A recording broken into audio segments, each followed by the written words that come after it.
Bonjour, bienvenue dans le podcast Luxurytel, le pouvoir du Web3. Je suis Sabine, fondatrice de Luxurytel, agence de conseil et de formation spécialisée dans le luxe, le retail et le Web3. Dans ce 11e podcast, j'ai l'honneur de recevoir Louis de Bonnecase, co-founder and CEO de Intercellar Wine & Spirit et de Wine Bottle Club. Bonjour, est-ce que déjà tu peux te présenter s'il te plaît? Ouais, tout à fait. Donc je suis Louis de Bonnecase, cofondateur et CEO de Intercellar, une plateforme qui mêle les grands vins et spiritueux et le Web3. Il reviendra après, je vous expliquerai en détail. Et donc je jongle entre ces deux univers depuis quelques années, puisque j'étais négociant en vin pendant 7 ans. J'ai commencé en 2015. En 2018, j'ai commencé à intégrer les crypto-monnaies en guise de paiement pour vendre des grands crus. C'était le premier step. J'ai ensuite créé une collection avec mes associés de NFT liés à un membership, un club dans le vin qui s'appelle Wine Bottle Club. Et aujourd'hui, donc Intercellar, cette plateforme que je vais vous détailler juste après. Merci beaucoup. Mais avant de débuter ce podcast, d'entrer dans le vif du sujet d'Intercellar, nous avons reçu Laurent David, comme tu le sais, copropriétaire du Château Edmus. Est-ce que tu peux nous dire ce qu'il en est au niveau de son programme de NFT des allocataires? Ouais, tout à fait. Alors, Laurent David est l'un des exemples de châteaux ou de marques de vins spiritueux qu'on accompagne. En l'occurrence, c'est le dernier. D'ailleurs, sur le site intercellar.io, il y a encore sa vente qui est en cours. Le système est assez simple. En fait, il y a sur certaines grandes propriétés, alors grandes par la rareté, mais justement pas par la production. Donc les petites propriétés confidentielles plutôt haut de gamme, en fait, sont obligées d'allouer une partie de leur production à certaines personnes. Et en fait, ça se fait aujourd'hui de manière très archaïque. Par exemple, la Romanée Conti tient ses listes d'allocataires sur un tableau Excel. Et Laurent David est le premier, avec 3 cartes différentes. Les 2 plus prestigieuses sont sold out, d'ailleurs, pour l'instant, à l'heure où je vous parle, de la plus petite carte. Et en fait, ça va permettre d'avoir des allocations et de suivre pour lui, de son côté, les allocataires d'une année sur l'autre. Donc, c'est un système qui est révolutionnaire. Et c'est pas étonnant que ce soit lui qui l'ait lancé, puisque c'est un ancien cas de chez Apple. Il est également président de la WineTech, qui est une association de plus de 130 sociétés à cheval aussi entre la tech et le vin. Et il est évidemment copropriétaire du Château Edmus, qui est un Saint-Émilion Grand Cru, qui va être le premier à être totalement distribué sous forme de NFT. Donc il y a les NFT de ses cartes de membres, et chaque bouteille également représente un NFT. Et donc voilà, toute la production de son 2017, donc c'est-à-dire un peu plus de 2000 bouteilles, et distribuée par ce biais-là. Donc la boucle est bouclée parce que en fait, quand on a fait le podcast avec Laurent David, on était juste avant son drop et vous avez déjà bien évidemment parlé de votre partenariat avec vous, avec Intercellar. Et là aujourd'hui, c'est toi qui nous parles de Laurent Edmus et de Laurent Edmus, le lapsus de Laurent David, Château Edmus. Et bien sûr, j'ai vu que les Jéroboam et Balthazar étaient toutes sold out. Il me semble que c'est Jéroboam et Balthazar. C'est la... Oui, tout à fait. Voilà. Et il reste encore quelques bouteilles pour la première carte. C'est ça. Donc, les premières qui sont sold out donnaient accès à des allocations de 24 et 12 bouteilles. Il reste des petites cartes d'allocataires pour 6 bouteilles. Au total, là, sur les 2000 bouteilles, on en a vendu plus de 1300, 1400. J'ai pas les chiffres exacts. Donc, ça fonctionne très bien. Et voilà, c'est vraiment, finalement, l'archétype du vigneron qui essaye de digitaliser sa winery. Et je trouve que c'est vraiment génial. On reviendra après sur Intercellar.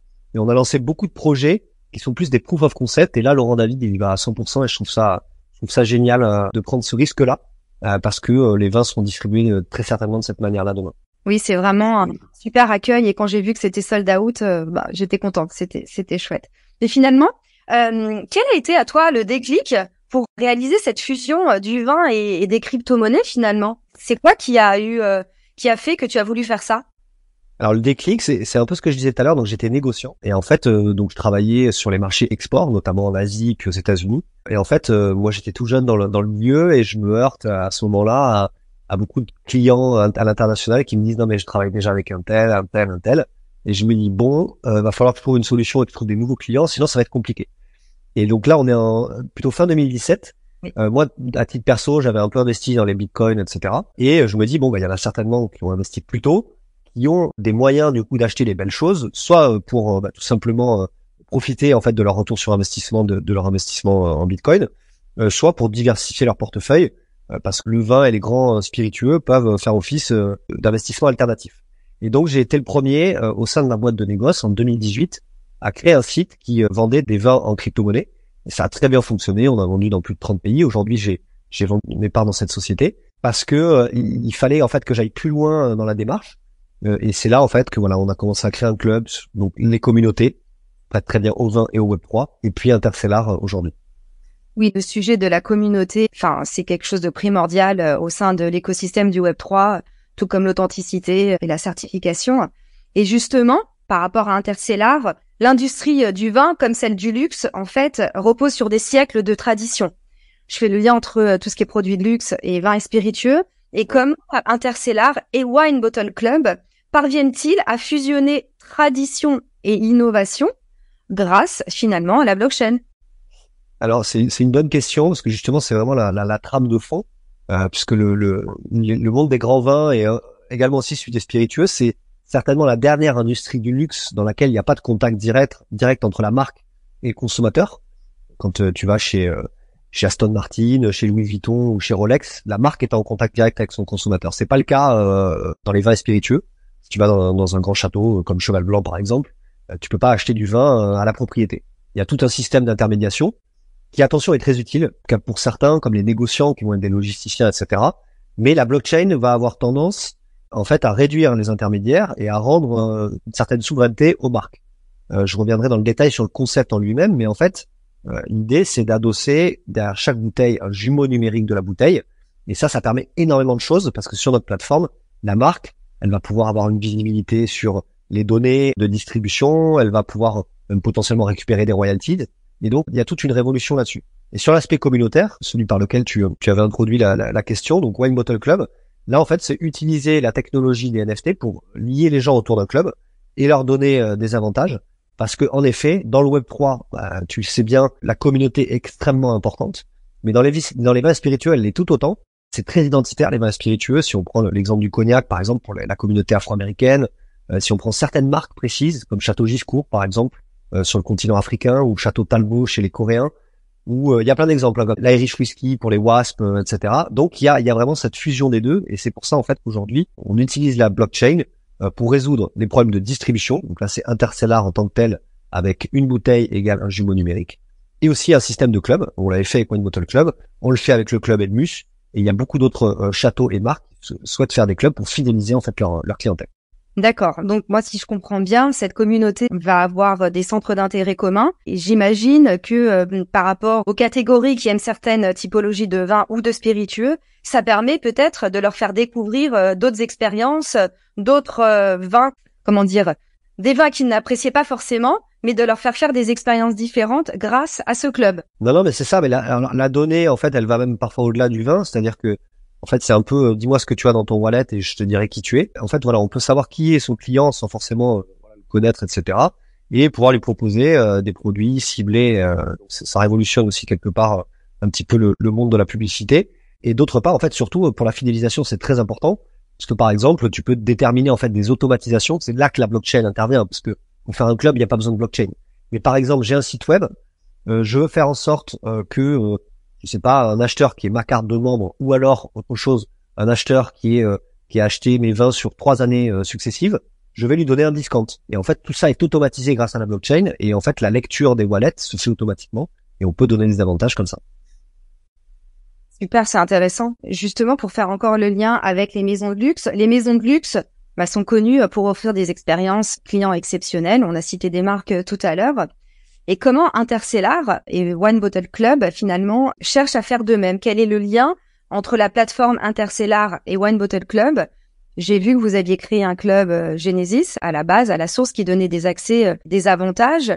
Pour moi, on est vraiment sur un parallèle d'expérience des marques de luxe, mais sauf qu'on est, tu l'as cité tout à l'heure, dans un CRM 3.0 avec des expériences différentes. Est-ce que tu peux nous expliquer ou nous donner des exemples de ce type de programme de fidélisation? Bien sûr. Alors, en fait, donc Wine Bottle Club, finalement, c'était la première pierre à l'édifice. C'est une première communauté qui est notre première communauté originelle, en fait, Genesis, du coup. Et aujourd'hui, en fait, avec Interstellar, notre objectif, c'est de faire exploser cette communauté par, en fait, l'agrégation de plein de communautés différentes. Et en fait, ça vient par l'animation des marques elles-mêmes. C'est-à-dire que, par exemple, sur Interstellar, on va proposer aux marques donc de lancer des produits et d'y adosser en fait des expériences qui vont permettre d'aller au-delà du produit en lui-même. Je m'explique. Les marques aujourd'hui, donc pour citer des exemples qu'on a lancés récemment, comme Château Signy-sur-Lafitte, qui est un grand cru classé de Grave, qui d'ailleurs a été visité récemment par le roi d'Angleterre quand il est venu en France, classé également 5e au World Best Vineyard, donc des grands crus. Ils proposent pas que le vin en tant que tel. Il y a aussi une expérience sono-touristique. Donc chaque marque a des choses à raconter et nous en fait ce qu'on va faire c'est les mettre en avant, les pousser en fait à rajouter des avantages finalement au-delà du simple vin, et ça permet en fait d'avoir une connaissance globale de la marque. Parce qu'aujourd'hui, les marques souffrent de ça dans le système un peu avec le négoce, c'est que la marque devient finalement uniquement une ligne sur un tableau Excel, et les négociants ont beaucoup en fait de propriétés à mettre en avant. Et le Web3 permet, au travers aussi de certaines techniques de marketing sur les réseaux sociaux, etc., de mettre en avant la marque en tant que telle, mais l'ensemble de la marque, pas que son vin. Et comment vous avez fait? Parce que là, tu cites vraiment des beaux, des grands crus pour avoir un peu lu tout ce que vous faisiez. Je vois que vous aviez eu des Saint-Émilion, des châteaux Gruau, château Pape Clément, château Cheval Blanc. Comment, en fait, tous ces vignobles ont accepté de faire partie de cette aventure sur Intercella? En fait, c'est un peu crescendo, c'est-à-dire qu'un système de confiance. Ça fait longtemps, comme je le disais, que je travaille moi dans le milieu du vin et des spiritueux et du Web3 également. Et en fait, ça prend du temps. C'est-à-dire qu'au début, il y a quelques années, on me regardait avec des grands yeux en me disant mais qu'est-ce qu'il fait celui-là? Il veut vendre des vins avec des crypto-monnaies. Et puis finalement, et c'est en fait en parlant au château des avantages qu'ils ont à travailler avec nous, notamment donc la visibilité sur leur distribution, la possibilité de tracer leurs bouteilles, c'est très important au niveau des contrefaçons, une empreinte écologique sur le marché secondaire qui est moins importante, parce qu'un grand vin, en moyenne, il est échangé 6 à 7 fois avant d'être consommé, qui est le but principal, qu'il soit consommé, mais il y a un marché secondaire. On peut pas le nier. Et en fait, quand la bouteille physique bouge d'un endroit à un autre, déjà, elle s'abîme, et en plus, l'empreinte écologique est mauvaise. Donc c'est en fait en listant tous ces avantages que finalement les marques commencent à nous faire confiance. Et puis on a commencé à lancer une première collection avec Malartic-la-Gravière, par exemple, qui est un super château. On a fait 150 magnums. Ensuite, on a enchaîné avec le Champagne Carbone, qui est le fournisseur officiel de la Formule 1, et notamment en partenariat avec Bugatti et Lamborghini. Et de fil en aiguille, les marques nous font confiance, et ça nous permet aujourd'hui d'avoir un planning de drop, donc de vente de marques, qui est booké jusqu'en février. Et ça nous permet aussi d'être sélectif sur les châteaux qu'on va lancer. C'est intéressant parce que dans un début où c'était difficile, j'imagine, où c'était donc, comme tu le disais, à toi de convaincre les vignobles de venir sur ta marketplace, aujourd'hui, j'ai mis l'hypothèse que c'est l'inverse. Ce sont les vignerons eux-mêmes peut-être qui viennent te voir pour pouvoir faire des lancements de drop. Et je trouve que dans une économie actuelle où on parle de la mort des NFT, du Web3 et de la blockchain, ça a tellement de sens ce que vous faites concernant cette empreinte carbone, cette traçabilité, cette notion de contrefaçon, parce que nous on est en France, mais quand on parle de la Chine, de l'Inde, où il y a tous ces vignobles qui se développent, ça permet vraiment de voir que on est sur un vin de telle origine, de tel vignoble, de tel endroit, etc., en fait. Ouais, tout à fait. C'est un use case qui a presque été dessiné pour le vin, parce que le vin, en fait, c'est alors, en tout cas dans notre cas, ça s'y prête très bien, les vins à forte valeur ajoutée. Oui. Avec une durée de vie qui est quand même relativement importante et les vins vont se bonifier avec le temps, et un marché secondaire qui est actif. C'est trois éléments qui permettent en fait d'avoir un use case qui est parfait pour les NFT. Ça permet de dynamiser aussi ce marché du vin et du spiritueux, qui, je le rappelle, est la deuxième balance excédentaire à l'export en France après l'aéronautique, donc c'est un très gros marché. C'est plusieurs, c'est entre 15 et 18 milliards d'euros en France. Et le marché Internet aussi qui est en train d'exploser. Par exemple, pour le vin, ça représente aujourd'hui 600 millions d'euros de chiffre d'affaires. Quand c'était 500 il y a quelques années, et ça va être 800 pour les projections en 2025. Donc il y a un vrai engouement, et c'est vrai que ça permet en fait de voir un use case parfait et de se dire ok, les NFT qui au départ étaient communautaires, et puis après il y a eu des scams, etc. Des NFT utilitaires, là on est vraiment dans ce qu'on appelle le phygital, donc adosser un NFT, un jumeau numérique, un actif physique, et ça c'est vraiment génial. Merci. J'ai une question par rapport à la communauté. Comment est-ce que vous embarquez votre communauté? On avait ce sujet avec Laurent justement. Est-ce que tu es sur Discord? Est-ce que tu es sur Psy? Et Laurent, il aimait pas trop Discord. Mais vous, comment vous? Il nous expliquait qu'il avait un groupe WhatsApp et que pour le moment il avait ça, mais qu'il était tout à fait ouvert à d'autres moyens de communication. Moi, j'ai vu que sur Discord vous avez One Bottle Club. Comment est-ce que vous écoutez la communauté? Comment est-ce que elle est impliquée au sein de vos projets? Alors, il y a deux questions en l'une, c'est comment on a fait et comment on implique la communauté. C'est deux choses différentes, mais en fait, donc déjà il y a des outils spécifiques.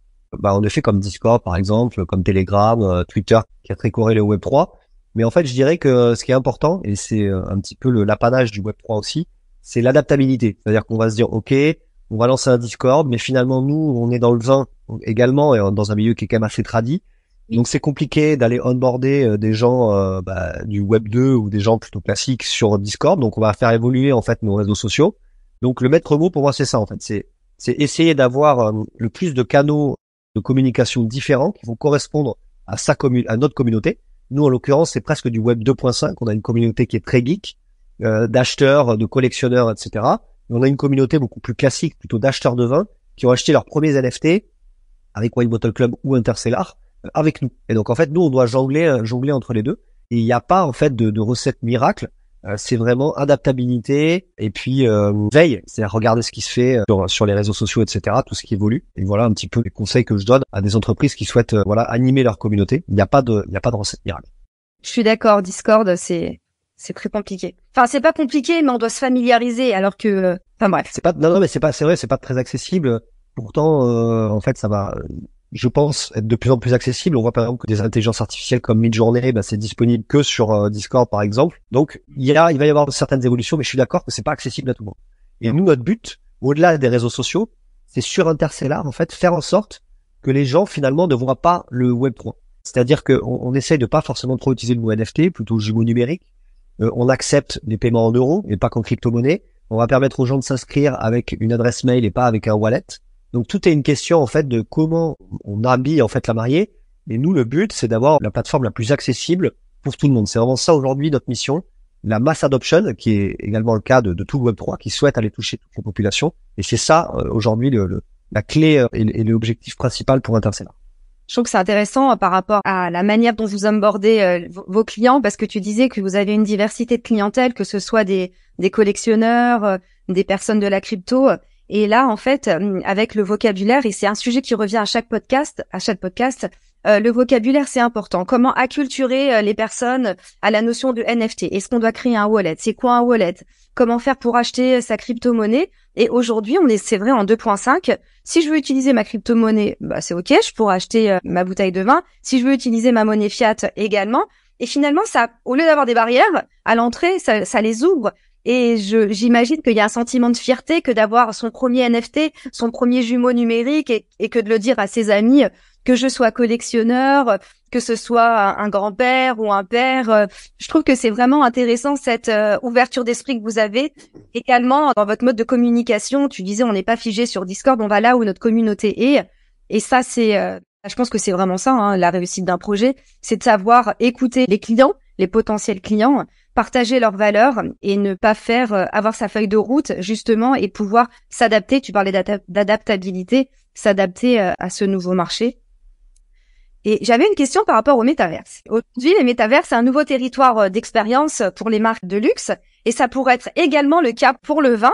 Alors, est-ce que vous envisagez ou est-ce que vous avez déjà créé un univers métaverse où les détenteurs de vos jumeaux numériques, donc je dis pas le mot NFT, peuvent avoir des expériences un petit peu différentes? On a évidemment quelque chose qui est dans les clous, mais en fait, on y va step by step. C'est-à-dire qu'aujourd'hui, nos objectifs principaux, en un, c'est d'aller chercher du sourcing, des châteaux et des consommateurs, et l'un ne va pas sans l'autre. Si on n'a pas le sourcing, on n'a pas les consommateurs. Si on n'a pas les consommateurs, on n'a pas le sourcing. Continuer et finir de développer les fonctionnalités de notre marketplace. Ensuite, continuer sur cette lancée de moderniser tout en rendant l'expérience utilisateur plus simple.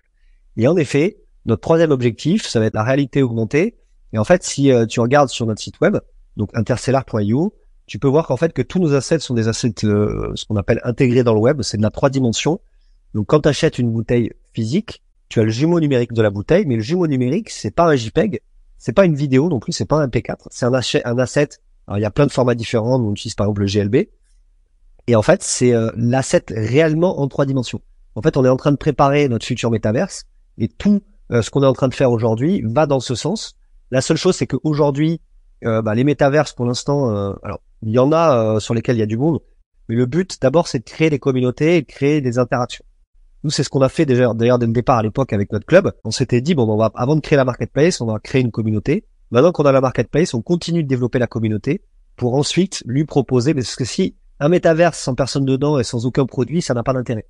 Mais en effet, tout ça est évidemment pensé en amont, et c'est pour ça qu'en fait, nous, on va être metaverse friendly et que tous nos assets sont designés en 3 dimensions.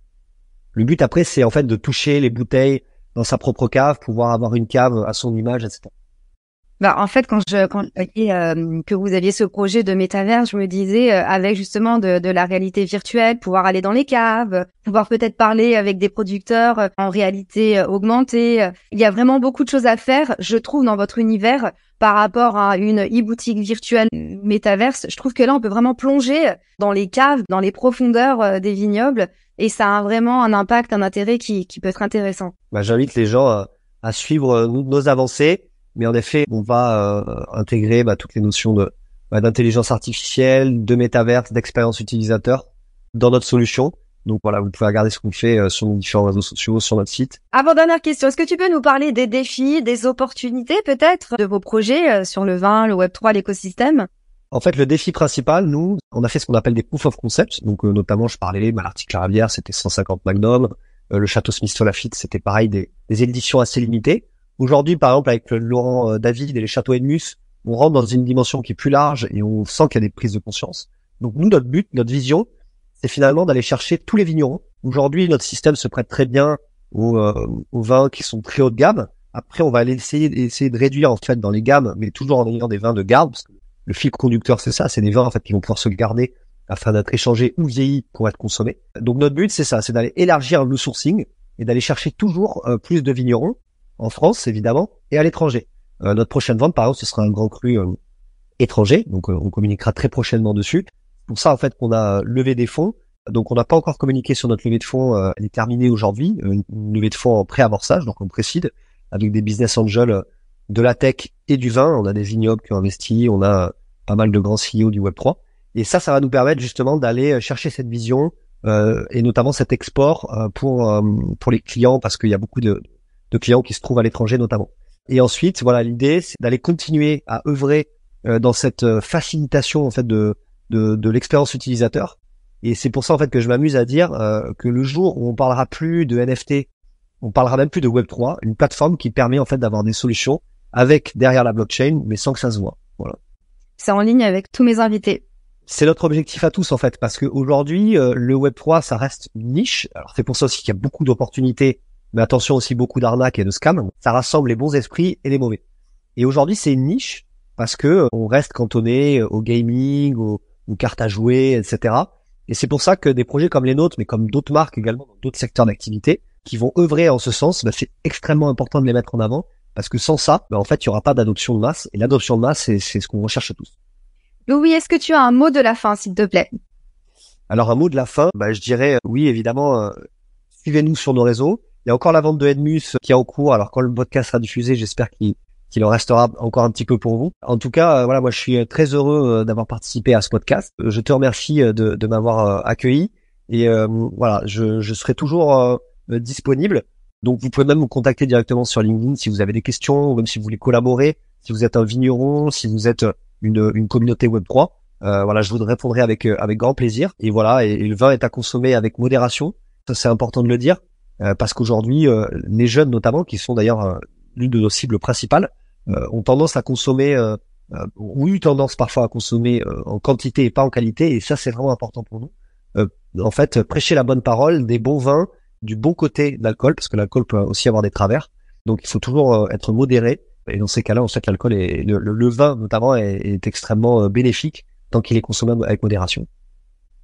Un grand merci Louis, un grand merci pour ton temps, pour toutes ces réponses et pour ce podcast. C'est parfait, merci Sabine, à très bientôt. Et voilà, je dis au revoir à tout le monde également, retrouvez-nous sur tous nos réseaux. Merci.